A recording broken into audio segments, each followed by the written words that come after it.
Hey y'all, I decided that I was going to do a foundation video. I've had a lot of people ask me like how I get my foundation to look that way because it's kind of tricky sometimes. I don't have the greatest skin. I have pretty decent skin. I can't really complain that much, but I figured right now would be a good time because I have hormonal breakouts. I had a bad experience with tanning and tanned way too long and new bulbs that I wasn't aware of and burnt really bad. So I'm in the process of peeling and like it's not cute. So I figured why not show how I can cover that with foundation and go from there. Um, Today I'm going to use Kat Von D. I go back and forth between foundations. I probably have like 20-ish different foundations. I never use the same every time, but my tried and true is Kat Von D, so that's what I'm going to use today. And as you can see, I have like minor rosacea, so my face is always red. Like that's just me. I'm kind of fair skinned, so if I'm flustered, if I'm annoyed, if I'm excited, sad, I get red. Like that's just my life. And I have freckles like everywhere. I'm peeling all along my hairline, which is not cute because it looks like I have really weird scalp dander, and I am starting my period soon, so I'm doing my hormonal breakouts, so it's like I have a little bit all right here. So I figured let's do it and see how it goes. So I use the Kat Von D Locket. I'm in like a weird phase right now with my skin color because I've tanned 3 times. So I use light 49 neutral and light 48 neutral. So I prefer neutral and olive because I like that yellow. It counteracts my redness. So I feel like if I actually went with what they always tell me to buy, which is pink undertones, it makes me look really red and really weird, and it just doesn't work. So I always use neutral or warm tones for my skin. That's what I like. It makes me have that skin I'm jealous of. Okay, and then I use a brush. I don't care for beauty blenders. I mean, I use them sometimes depending on the formulation or like my client's skin and their texture. But for me personally, I use a brush and I put the foundation on my hand. I do 1 pump with each. That's all I use. And I just kind of dab it into my brush and go with it.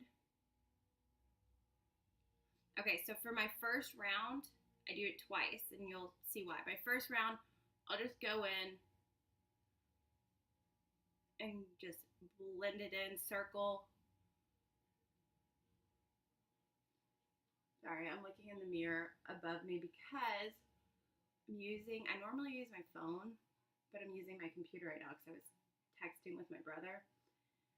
And my computer like has me flipped, and so it's messing with my head, and it makes me feel like y'all, I don't know if y'all can see it right now, but can you see that peeling? Not cute. Okay, so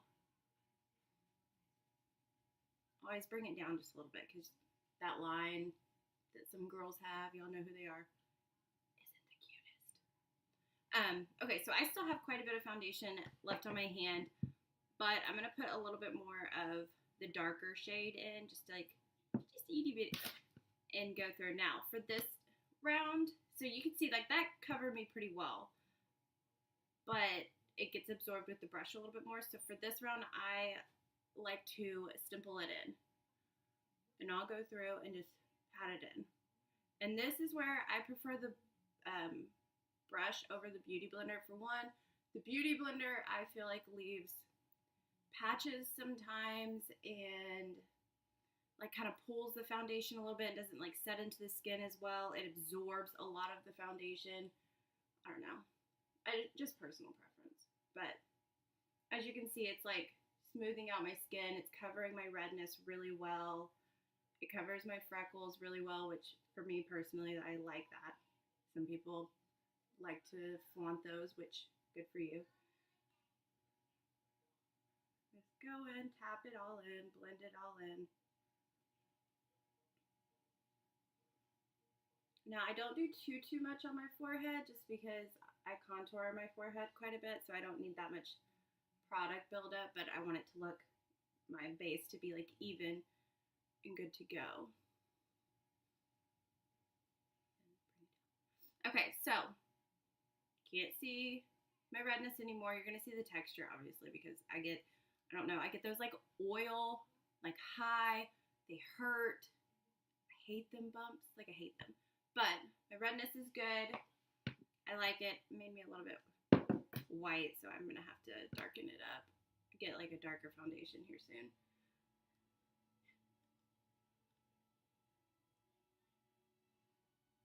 Just blend it.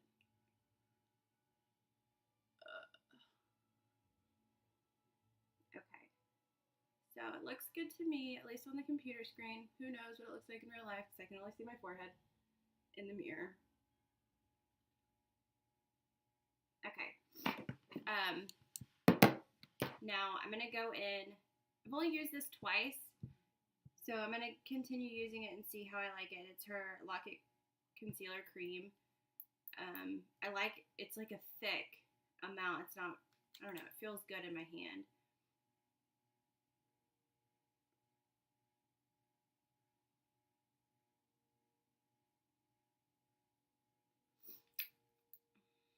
Okay, and then I do the same thing. I use the brush. Sometimes I'll use the Beauty Blender. I use it more for concealer than I do for foundation, for sure. So I'd probably say it's like 50-50 depending what I have out, and I have this out.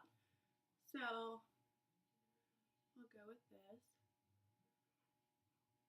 And you'll just stipple it in, blend it out, cover as much area as you like to cover. Everybody likes to do a little bit more, a little bit less. I like to drag it down a little bit more than what I need because I want it to look even, and I think more is better just for me. People like to look natural with makeup. I'm not one of those people. If I'm wearing makeup, I'm doing it to cover up my naturalness, but whatever. To each their own. So I do the same thing, just stipple it everywhere.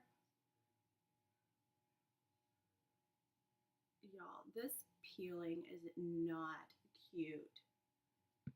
Like, I don't know if you can see it, but like, it looks like I'm like a snake. Okay, so I got that on, and now I'm gonna use her powder, her setting powder in translucent. And then I have her, this is where I normally use my Beauty Blender, but I don't have it out. So I'm gonna use this Shade and Light contour brush of hers. I just bought it because I liked the case, but I mean, it's fine, it works, it does its job. And dip it in, I get about like that much on, and cover and set, and I just push it in the skin and let it do its thing. I've noticed if I like leave my powder on too long and let it bake, it like bakes too much into my pores, and it's like hard to move it around and dust it off. And I have really big pores, so it's not the same for everybody, but for me, it's not the best look. My pores, I could like have a family live in them, and it's so annoying. Set it and go into the eyes and set that, because y'all know I like my eyeshadow, so I'm going to go ahead and just do that. I did it with my concealer as well. Set that all around. And then set the forehead, brush it all in, and then I'll just sweep it down and it'll go all over my face.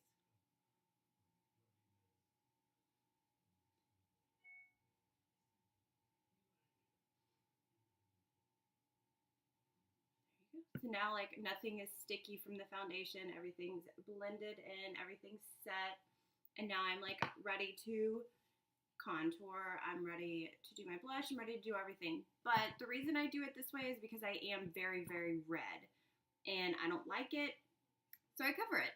And I think it covers really well. It will last me all day long. I won't have any redness come through until I wash my face off. So this is, if you have any kind of like skin imperfections, dark spots, like anything, discoloration, anything like that, I highly recommend getting a full coverage doing a nice sweep over and then patting it all in. And that nice sweep over, it does not need to be thick. It just needs to just go through, make your face covered with foundation, but not really. And then when you stipple it in, the foundation from the brush will stick to that foundation and build nicely. So you want to cover, you want a high coverage, and then you want something that's buildable. If it's not buildable, it's just going to look patchy and it's going to look crazy and you're going to look like a highway troll. And that's not a good look. So that's how I do my foundation. I am going to continue and go about my day and finish my makeup. Thanks, guys.